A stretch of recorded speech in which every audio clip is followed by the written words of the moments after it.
Ani dhugaa waaqayyoo jechallee hin qabu akkanatti dubbadhu. Carraa shamarra biyya Arabaa maaliif akka akkana ta'e hin beeku. Mijoota biyya Joordaanii keessatti akkasitti taphachaa jiranii warri biiroo akkanatti hin reebaa jiranii jechuudha.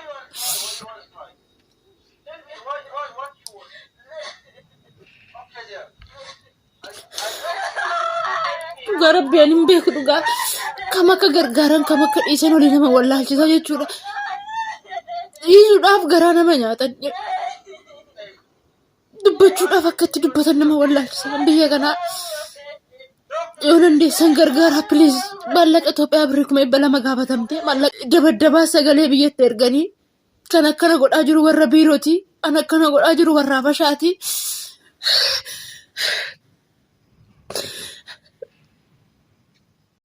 Wanta baay'ee nama gaddisiisuu fi bakka dubbachuudhumtillee kan namatti ulfaatu. Dhugaa dubbachuudhaaf waanan jedhuu fi waanan dubbadhu tokko wallaale. Ashama harka fuune akkam jirtu. Hordoftoota chaanaalii kootii nagaa keessanii siniin baga nagaa qabaattan.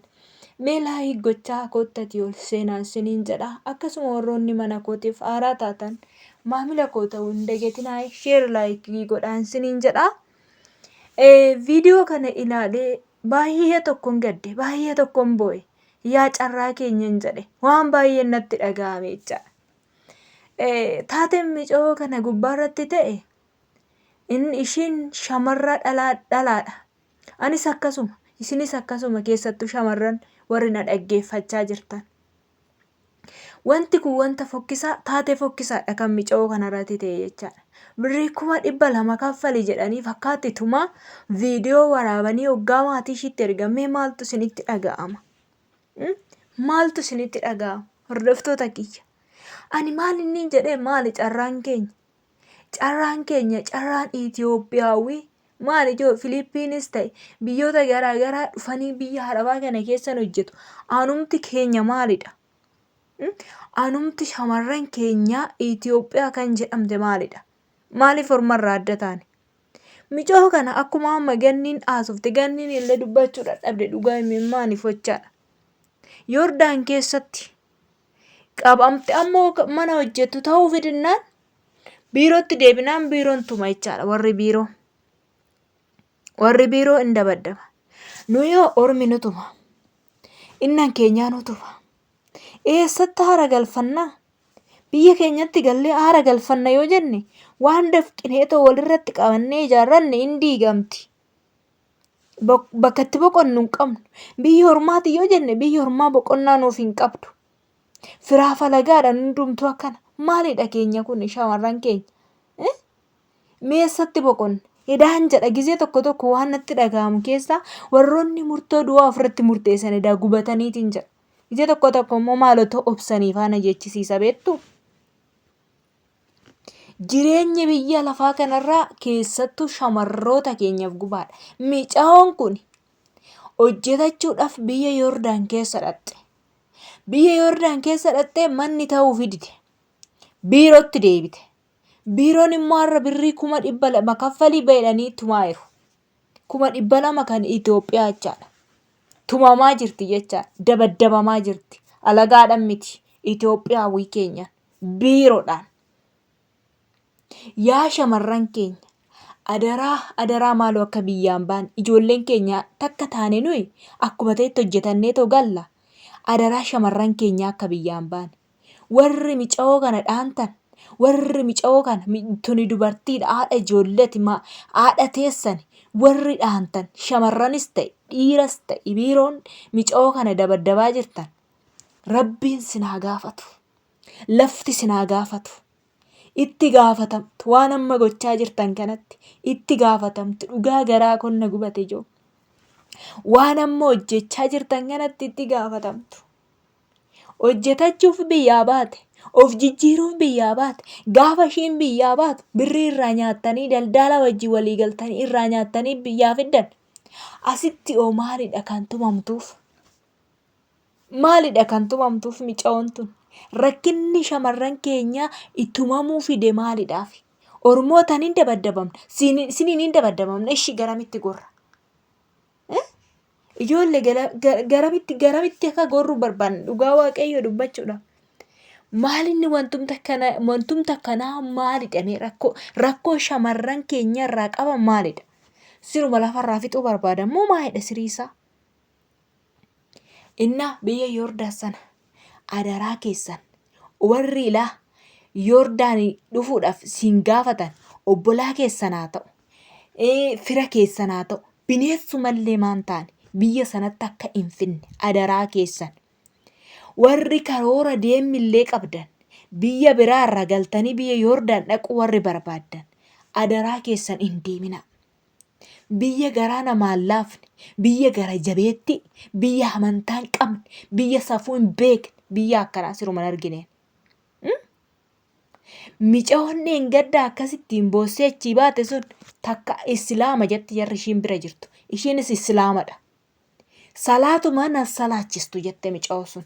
Ofii ishiitis salaattu nuunis salaachiftotte. Mee kana maal jettu mee? Amantaan qabdu. Namaaf hin naatu dhakaa. Nama maaliin nu seete? Micoo tokko gisee tokko nan yaadadha dhugaa rabbi as Beeruut kana keessatti. Cettiin amma galtee turte jechaadha. Garuu micoo sana rakkoo guddaatu ishii mudate. Otoon ishii gorsuu rakkoo addaa tokkotti ishii mudate jechaadha. Nyaatamte, gazzaba nyaatamte, harka duwwaa hafte jechaadha. Innaa micoon tuni maal jedhaniini hojii hojjetti baadiyyaan deeme jechaadha. Ijoollee jaartii baatti, jaartii isaanii baatti. Jaartii isaanii bobbaa dandeessee naqxu. Ofii ishiitii bobbaa geessiti. Harka ishiitiin dhugaa waaqayyo harka ishiitiin qaama saalaa ishii dhiqxi micoon tun. Maaksii dhumallee hin kaawwattu jechaadha. Maaksii sana yoo kaawwatte hin barbaadu maaksii hin kaawwatin jetti hin loluun maaksii maaliif kaawwattaa? Harka keetiin ni qedu. Harka ishiitiin qaama bobbaa ishii dhiqxi. Harka ishiitiin qaama saalaa ishii dhiqxi jechaadha micoon tun. Waan ishiin hin dalagne hin jiru. Kanaanuu wanti isaan godhanan akkasii sinaa baasu jechaadha. Nuyi boqonnaa qabnu biyya ormaa keessatti. Iyyaa shamarran keenya yoom akka nu darbu garuu hin beeku ani dhugaa waaqayyo jechaadha. Rabbiin sinaa eegu. Rabbiin sinaa eegu. Micoo kana garaa koona nyaatte dhugaa waaqayyo. Ilmoo kiyyaafan dabarseettee biyyaa baate. Wayina haadha koo abbaa kooti fan dabarseettee biyyaa baate. Biyya ormaa keessatti dullaadhaan dhaanamte. Du'aa fi jireenya gidduu galte. Maal ta'ee namni ijoollee maal ta'e?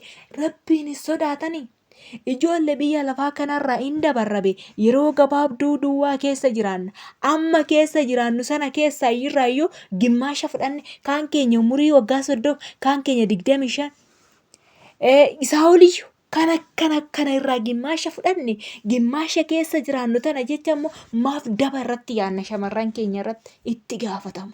Itti gaafatamtu dhugaa waaqayyo akka garaan koo na gubate kanatti micoo kana akkatti shaffananii akkatti dhaanu isaanii akka garaan koo na gubate kanatti rabbi guyyaa tokko isaan immoo hin kaffalaaf. Inafu kun innaa yaa hordoftoota kiyya waan biraa miti warri Yoordaan keessa jirtan rabbiin nagaan sinaa gashu. Rabbiin nagaadhumaan isin haa gashu. Waaqayyo lafa isin jirtanitti isin tiksee nagaan isin haa gashu. Waggaa 2 hojjetadhaa. Waggaa 2 keessa isaan tokko kontiraata isin hojjisiisu tokko hin hojjisiisan. Waggaa 2 keessan hojjedhaati tooftaadhaan jalaa baagalaa. Ijoollee baay'eetu na dubbisa Yoordaan keessa jechaadha. Kan waggaa 2 isaanii fixanii hin gallanani kuutikkeetta kutanii gashuu dandanuu isaaniitu jira. Tooftaadhaan galeen deebi'ee jedhaa fuulatti tolaatu biraa galaa. Akkuma amantii keessanitti du'aayii keessan godhadhaa, kadhata keessan godhadhaa. Waaqayyo biyya sana keessaa sinaa baasu. Lubbuu keessan, foon keessan osoo uumaan ta'e sinaa baasu dhugaa waaqayyo. Otoo qoqa keessan hin guuttatin nyaata sinitti hin kennan, bishaan sinitti hin kennan. Akka isaan nama dhiphisan jedhan Yoordaan keessatti. Kanaanuu hin tumu, kanaanuu waan darrarii addaa irratti raawwatu. Ijoollee keenya irratti qoqa dhichiisanii hojii hojjisiisu. Yaa shamarran keenya rabbii sinaa hiiku waan biraa isiniin jedhu micootan namoonni gargaaruu dandeessan adaraa gargaaraa 200 gaafatan 200 sayyoo kaffalte lubbuu isheetiin baatee gara biyyaa garuu dandeessa. Isa hin kaffaltu taanaan odumatumanii booda ajjeesu haadha ishiirraa abbaa ishiirraa gargar baasu. Carraa keenya maal godhare kun carraa shamarraniiti. Innaa kana isiniin jechuu barbaada. Hordoftoota chaanaalii kooti waan na dhaggeeffattaniif hedduu takka galatoomaa laayikii gochuun dagatina. Laayikiin keessan dhaloota baay'ee biraa akka ga'uu godha. Akkasuma warroonni maamila naaf hin taane asumaan mana koof maamila ta'a. Yeroo gaarii naaf qabaadhaa. Turtii gaarii. Baay'ee baay'ee.